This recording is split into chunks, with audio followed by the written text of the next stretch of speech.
जाख्लग्रा बेरेखा हानजानि संदाननायाव फिन सासे लाट मण्डलआ हमजायो। आसाम सोरखारनि जाख्लग्रा बेरेखा हानजाया जाख्ल'नायनि हेंथायै गोख्रोंनिफ्राय गोख्रों राहा लादोंब्लाबो खायसे सोरखारि साख्रिआवला मावख'गिरिफोरनि आखुखौ सोलायनाय नुनो मोननाय जायाखै।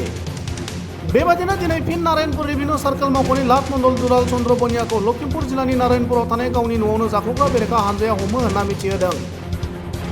हमजानाय नारायणपुर रेभिनिउ सार्केल मावख'नि लाट मण्डल दुलाल चन्द्र बनियाया खामानि मावना होनायनि मुङाव 5,000 रां लानायनि फोरमानजों हमजायो होनना जाख्लग्रा बेरेखा हानजाया मिथिहोदों।